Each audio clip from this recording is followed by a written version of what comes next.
What's up, guys? Thank you for clicking on this video. This is Sith Kills, otherwise known as Nick, and today we're going to be talking about House of the Dragon, Episode 3.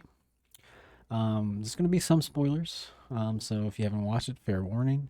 It's not going to be a play-by-play, though. Let's talk about some things that I, noticed and maybe want to talk about.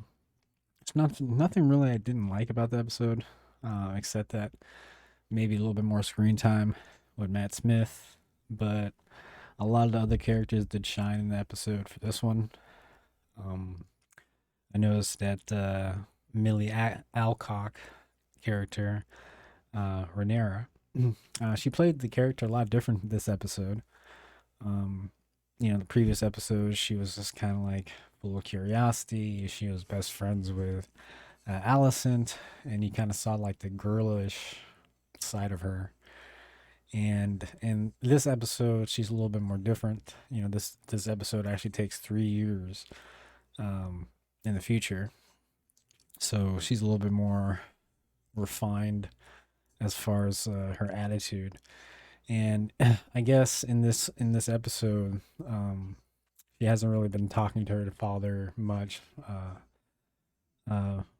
Viserys, I think is his name, the king, and I guess they haven't talked much in a couple of years, which is kind of, or 2 or 3 years, which is kind of funny because they did have share a scene where they kind of just worked things out, and you got to kind of ask yourself why they waited so long to talk to each other and why the king kind of left his daughter alone to think whatever negative things that she was thinking. Because in this episode, she thought that she was being pushed aside because the king had a baby with Alicent, which is going to be Edmund. Or, sorry, not Aemon. No, Aemon, sorry, not Edmund, but Aemon. And she thought that since, he has a male heir, that there's no need for her anymore. But you find that later on in the episode that he decides, I gotta turn this off, I forgot to turn the TV off, but he decides, to keep Rhaenyra as his heir and not put Aemond as his heir. So, kind of right off the gate, you kind of see the conflict brewing because, everyone, including the Hand, including the Valerians, they're all having conflict, right now with the king. They're not really agreeing with the decisions that he's making. So, you kind of see the animosity brewing and where the war might be taking its place. And later on, and I would, like I said, I wish Matt Smith's character was present a lot more in this episode, but we did get to see him a little bit in the beginning of the episode. In the beginning of the episode, you had this really cool dragon scene, um, which is kind of sad because you had this one character thinking um, that he was gonna save him. Damon, that was he came in with his dragon, killing all the enemies. This guy was just like being tortured on the floor with some crabs. And as soon as Damon, enters in, you see him like thinking that he's gonna be saved, and you kind of already kind of know off the bat that there's no way he's being saved. But the dragon steps on him, and the dragon's just kind of killing everyone and murdering everyone in the scene. And you get I don't know why there was nobody, there helping him, because later on in the episode you find out that he has a whole army with him. But in the first scene it was only him and his dragon, tearing apart the people at the what's it called? The sand stairs or something. Wherever the battle is taking place. I forgot what they call it. It's something like the stairs or something like that. But you got. I was kind of curious, like where was the army? Because he almost died. There's a lot of arrows that was shot at him, and he got hit in like the right shoulder. But if the dragon didn't put up his wing, he would have probably been murdered. I wish that scene was a little bit more longer, to be honest. But we did get a nice. At the end of the episode, we did get a nice battle scene and sequence. Um, Damon, his character, I guess same thing. He hasn't talked to the king in a while either, and he's been at war for the last 2 or 3 years with that conflict that was introduced in episode one. And he gets a letter at the end of the episode from the king, saying that he's gonna come help. That he apologizes that he hasn't been there, and that certain circumstances has caused them to be apart, and that he's gonna send reinforcements. And he doesn't tell anybody. He gives that letter back to the messenger, and then literally beats the crap out of the messenger. I felt bad for the messenger. I don't know why he did that, to be honest. Like, he could have just tore up the letter if he didn't want nobody to see it or whatever. But yeah, he beats him up, and then he goes without the dragon, just on a boat, to try to fight the whole opposing army. And I gotta say, like, the bad guy, I thought he was gonna have more of a part in the next coming episodes, but it seemed like he was just a throwaway villain. Like, just something to have a conflict. In the first beginning episodes, that he wasn't even part of the story, because Damon literally just after almost dying again and being saved by um I don't know who the character is, but he's one of the Valerians, and he was riding a dragon, and he saved Damon. Without him being there, he would have died. Damon walks into the cave. He slices a guy like diagonally, and you only see his arm. He's dragging him his arm, but his like not really half his body, like maybe 30% of his body is still attached. But they didn't even show how. They didn't even show the fight. He just started walking out with his body. So I wish they showed the fight. That would have been kind of nice to see that, epic showdown. He comes out all bloody and like just looks like it was quite a battle. And he already had 3 arrows in him. So I don't know. I kind of wish we saw that. But one thing with Matt Smith, he definitely has a screen presence, because he didn't have much dialogue in this episode, but his screen presence was on point. The battle itself, I felt it was a little bit sloppy, to be honest. Like, it just seemed like people were just running into his sword almost. It wasn't like the Battle of Bastards with Jon Snow, where it seemed a little bit more choreographed and a little bit more organized. But it wasn't a bad battle. I did enjoy seeing it. It's our first battle we got in 3 episodes, so it's about time. So I did enjoy seeing that. We'll talk about the king. The king, in this episode, he's dealing with conflict. He's trying to do the right thing for the realm, and he notices that obviously his daughter is having kind of like a crisis, and I don't know why he didn't notice this in the years prior, but he starts to trying to involve himself in his daughter's life. He wants his daughter to get married, and they go to this like boar hunting area, kind of like a vacation where they're just hunting. And I guess he invites a person named Jason Lannister, and I guess he's trying to set them up. And Rhaenyra is not having it. She does not like this guy. He's kind of douchey. I don't like him already. He's nowhere near any of the Lannisters we've gotten previously. He's not like as menacing and as has a very good screen presence as like Tywin or Jamie or even Tyrion.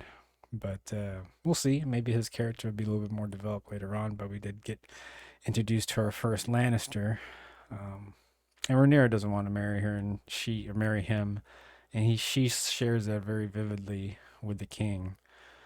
And the king's stressed out, dealing with all these, almost semi-rebellion, with his brother not listening to him and going to war. So he's trying to, come to terms with that, which he ends up sending that letter that we already talked about to Daemon, trying to make amends. And he's trying to do that same thing with his daughter, and trying to make amends with his daughter. And since she doesn't want to marry one of the Lannisters, the king gets ideas from certain people. One, like the hand, he gives him the idea to wed Rhaenyra with Aemond, which is just 2 years old right now. And obviously, he's disgusted with the idea. And at this point, he's kind of getting drunk already. Um, and he doesn't like the idea. And then one of the other lords suggests that he might wed her to one of the Valerians, which is more of a political move to kind of make amends for not marrying his daughter in episode 2 and choosing Alicent over his daughter, which, I mean, his daughter was only like 10 years old in the episode, so I don't think it was really a choice. Um, but politically, it would have made more sense, obviously. So the king in this episode, I felt like he was kind of juggling. He had a lot of screen time in this episode. I think he's a lot more a complicated character than previously presented in episode 1 and 2.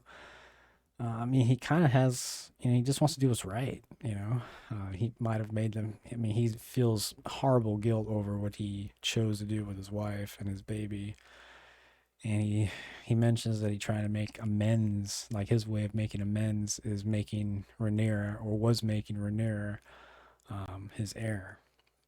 So he expresses that and tells that to Rhaenyra at the end of the episode, and obviously tells Rhaenyra that she has nothing to worry about. That she is his heir, and she's not going to be replaced by Aemond. She doesn't say a word during this scene though. She just kind of walks away. I don't know if she believes it, but I mean, from her facial reaction, she's skeptical at most, maybe. So I did enjoy seeing the whole different persona of Rhaenyra. Um, Even though she was kind of like a brat in this episode, it was nice to see the range that she can do. I mean, she is a completely different character from episodes 1 and 2, so she has a lot of range as an actor. So it was nice to see that. I thought the king did really well with his screen time and kind of showed a little bit more of a complex character than I originally thought.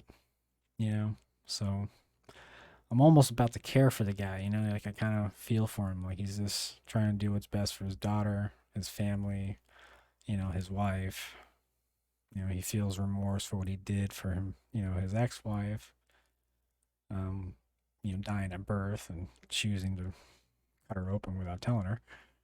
That was a little evil, but obviously he feels remorse about it, and he displays that a lot in this episode, and you kind of feel the humanism, in what he's going through. But I'm kind of curious because ultimately, he's probably going to be dying, just because the rest of the you know um, Targaryens are pretty much going to go at it soon. But yeah, we'll see. The Hand of the King, what's his name? Rise Ifans. I'm probably saying his name like horribly wrong, but I enjoy his character. Like he's like right now he's like the closest to like Tywin or you know Tyrion. Like he's just working in the background. Like he's using his daughter to get close to the king and trying to make uh Aemond the king, which is his grandson. So he's already kind of causing his daughter to kind of go in and put thoughts into the king to try to sway his opinion more to making his grandson the heir, but it doesn't really work too well.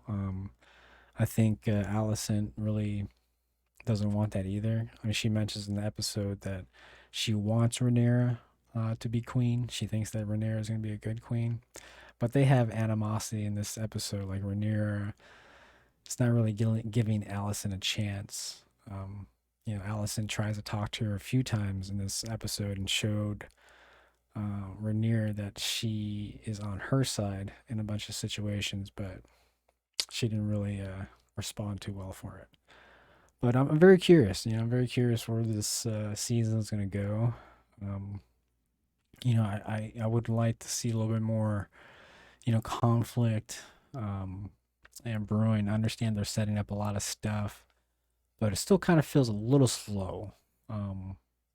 But we'll see. I think the first 3 episodes of the original Game of Thrones, had a lot more stuff going on in terms of action and like deviousness from the characters like Littlefinger and, you know, I forgot the bald-headed guy's name that was really good. You know, the Whispers, the Master of Whispers. I forgot his name. Wow. They totally destroyed his character in season. I mean, they totally destroyed everybody's character in season 8, but it just felt like there's a lot more stuff going on in the background in the first 3 episodes of Game of Thrones than the House of Dragons. Like, it just seems a little bit slower. I mean, don't get me wrong, I'm enjoying it. It just seems like it's just going a little slow, you know. But anyways, I mean, as far as negative stuff, there's really nothing I can say else negative other than what I already mentioned. Um, there's just more positive things than negative things, which is, you know, the most important thing for me, anyways. So I did enjoy it. I did enjoy it, and I am looking forward to seeing what's going to happen. But anyways, guys, that's my initial thoughts on House of Dragon Episode 3. Hopefully you guys enjoyed this video. If you guys did, please hit that like and subscribe button. It really helps me out. And I will catch you on the next video.